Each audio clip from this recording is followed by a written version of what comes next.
Viral oknum calon anggota legislatif DPRD Deli Serdang dari Partai Gerindra membagikan uang ke salah seorang warga yang tak lain calon pemilihnya. Bawaslu Kabupaten Deli Serdang pun menyebut akan mengusut kasus ini. Inilah video berdurasi kurang 1 menit yang memperlihatkan salah satu oknum caleg DPRD Kabupaten Deli Serdang dari Partai Gerindra berinisial PB saat membagikan uang kepada pemilih. Dari rekaman video terdengar caleg tersebut menjelaskan kepada pemilih menggunakan bahasa Jawa dan memintanya mencoblos nama SP nomor 4 pada pemilu 14 Februari nanti. Menindaklanjuti hal itu, Komisioner Bawaslu Kabupaten Deli Serdang Divisi Penanganan Pelanggaran Sartua Carda Situmorang menyebut pihaknya akan segera mengusut kasus ini. Jika terbukti melakukan politik uang dan melanggar aturan pemilu, oknum caleg tersebut dapat dikenakan sanksi pidana dan denda. Kami melihat itu perlunya dukungan bukti-bukti yang lainnya. Contohnya itu para pihak, lalu lokasi kejadian ataupun di mana waktunya juga untuk dapat kita tindak lanjuti. Kalaupun ada dari masyarakat maupun dari media yang sifatnya informasi awal, kami akan lakukan pembahasan di tingkatan komisioner kabupaten. Ya, politik uang bukan sekedar pelanggaran tata tertib atau aturan administratif. Ini merupakan suatu kejahatan dalam arena pemilihan umum yang bisa merusak esensi demokrasi dan merugikan masyarakat secara keseluruhan. Lantas, langkah konkret seperti apa yang perlu diambil untuk memberi efek jerah kepada pelaku politik uang? Sudah bergabung bersama kami peneliti Perludem Ihsan Maulana. Assalamualaikum, selamat malam Bang Ihsan. Halo, waalaikumsalam. Selamat malam, Mas. Dengan Herjuno di studio. Kalau kita lihat tadi beritanya bagi-bagi uang dalam konteks pemilu dan ini sering kita dengar ya. Dan tentunya kalau Anda melihat concernnya seperti apa? Karena hal seperti ini selalu berulang dan kadang tidak ada tindakan tegas seperti itu. Bang Ihsan. Iya, memang politik uang jadi masalah yang laten ya kalau kita lihat dari proses pelaksanaan penyelenggaraan pemilu begitu ya. Jadi ini bukan kali pertama, tapi ini selalu dan terus terjadi. Karena memang perlu diakui ada beberapa hal yang mempengaruhi. Pertama, khusus untuk pemilu 2024 karena masa kampanyenya sangat singkat, caleg gagap ya untuk bisa menjelaskan visi misi mereka kepada pemilih. Akhirnya jalan pintas yang digunakan adalah praktik-praktik curang yang menghilangkan esensi demokrasi, esensi dari pendidikan politik, yaitu dengan melakukan politik uang. Itu yang pertama. Yang kedua adalah karena aspek penegakan hukum pemilunya tidak cukup kuat untuk ditegakkan oleh penyelenggara pemilu, khususnya oleh Bawaslu. Padahal kalau kita tahu Bawaslu dalam konteks kewenangannya itu sudah jauh semakin lebih baik. Undang-undang pemilu sudah melekatkan bahkan ya instrumen hukum kalau ada caleg yang terbukti bukan hanya memberikan uang, tetapi bahkan hanya menjanjikan kepada pemilih begitu ya, itu sudah bisa dikenakan tindak pidana pemilu. Nah, sanksinya apa? Itu bukan hanya sekedar kurungan badan atau denda ya, tapi penyelenggara pemilu khususnya Bawaslu bisa melakukan diskualifikasi. Dan itu kalau kita lihat di pemilu 2019 track recordnya ada terjadi gitu ya. Tapi kita tahu bahwa sekarang rasanya belum terlihat nih penegakan hukum yang serius oleh penyelenggara pemilu kita. Oke, ini kaitannya dengan Bawaslu. Banyak sekali pihak mengkritisi ketika Bawaslu ya dan kinerjanya akhir-akhir ini terkait sanksi.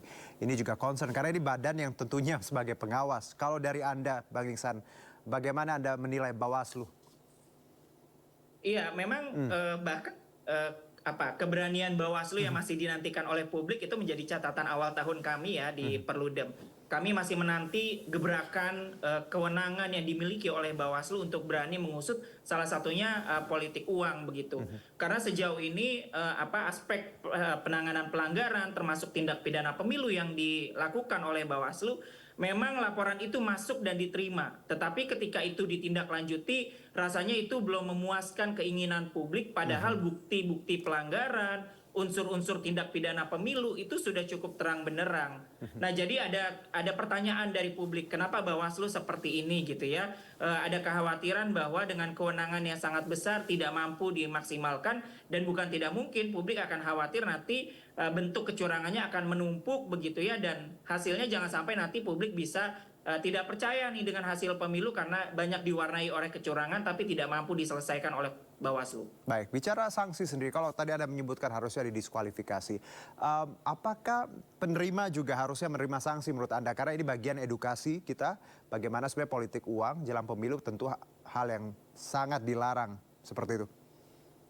Iya, ini dilemanya ya. Kalau kita mau memberikan sanksi kepada si penerima, Oke. ada kekhawatiran sebetulnya nanti si penerima atau yang menerima politik uang tidak berani melaporkan bahwa dirinya telah terpapar politik uang kepada Bawaslu begitu ya. Oke. Tetapi memang kalau kita lihat sebetulnya titik tekannya adalah satu aspek pencegahan ya, bagaimana menginformasikan kepada caleg-caleg, kepada pemilih bahwa harusnya tidak boleh menerima atau melakukan politik uang. Nah, selain itu juga yang terpenting adalah Bawaslu berani menindaklanjuti gitu ya. Jadi harusnya ya yang melaporkan itu ya secara sadar dia terpapar politik uang dan secara sukarela melaporkan ke Bawaslu, harusnya jangan dikenakan sanksi pidana Oke. pemilu atau sesuai dengan peraturan perundang-undangan. Justru mereka yang berani melapor ke Bawaslu karena adanya politik uang harusnya diberikan perlindungan gitu ya. Nah, justru yang harus disanksi adalah si pemberi atau pihak-pihak yang ikut serta untuk memberikan politik uang. Oke, kalau kita bicara paradigma yang sudah berlangsung turun-temurun di tanah air,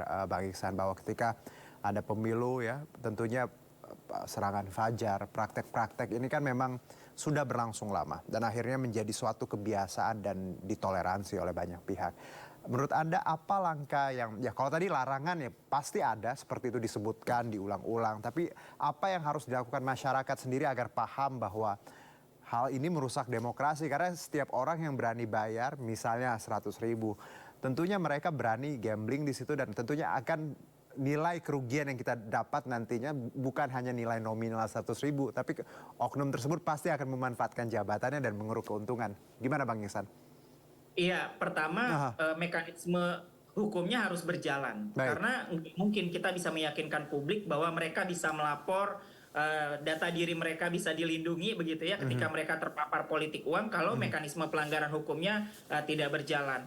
Hari ini kan ada kekhawatiran dari publik ketika publik melaporkan terjadinya politik uang, bukan si pemberi nih yang yang diberikan sanksi atau hukuman. Oke. Justru kriminalisasi itu terjadi oleh si penerima yang secara sukarela melaporkan itu ke Bawaslu begitu. Jadi yang harus pertama kali dipastikan adalah penyelenggara pemilu berani ya untuk mengambil sikap menindaklanjuti temuan dan laporan. Yang kedua adalah memang komitmen dari partai politiknya gitu ya. Karena kan selama ini partai politik dengan sistem pemilu terbuka itu melepaskan calegnya begitu saja. Mereka diminta untuk berkampanye sendiri tanpa ada pendampingan, tanpa ada proses kampanye yang edukatif kepada pemilih. Akhirnya tadi karena waktunya singkat, calegnya gagap untuk memperkenalkan diri, jalan keluarnya adalah politik uang. Jadi tanggung jawabnya selain tadi penyelenggara perlu memastikan penegakan hukumnya berjalan, partai politik sebagai satu institusi yang mencalonkan calon anggota legislatif juga harus diminta komitmen dan bahkan sanksinya harus bisa sampai ke partai politik yang memfasilitasi atau membiarkan terjadinya proses politik uang itu. Kalau kaitan dengan cost of politik yang mahal, Bang Iksan, apakah ini juga jadi PR ya untuk nantinya bagaimana?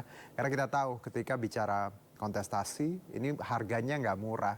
Jadi caleg pun, let's say ketika mereka mengeluarkan banyak uang ya dengan sistem yang seperti ini, tentunya mereka merasa bahwa saya sudah banyak berkorban dan saya harus mendapatkan kembali. Bagaimana melihat sistem politik dan korelasinya dengan ya tindakan caleg tadi?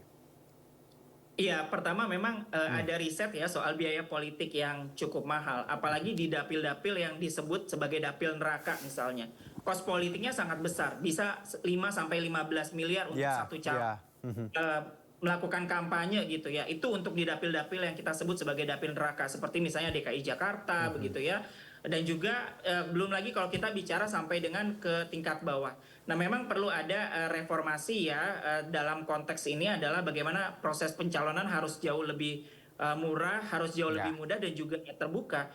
Hari ini kan proses pencalonan anggota legislatif sangat sentralistis ya. Hanya diketahui atau ditandatangani misalnya disetujui oleh ketua umum dan juga misalnya sekretaris partai politik atau ketua Bapilu misalnya Badan Pemenangan Pemilu. Tetapi untuk mengatur bagaimana proses pencalonan secara desentralisasi begitu ya, partai melakukan sistem rekrutmen yang terbuka, nah itu memang perlu diakui masih sangat kurang di pemilu kita ya, bagaimana menghadirkan caleg-caleg yang bisa betul-betul menjaga esensi jauh dari politik uang gitu. Baik, Bang Iksan terima kasih sekali untuk waktunya ya.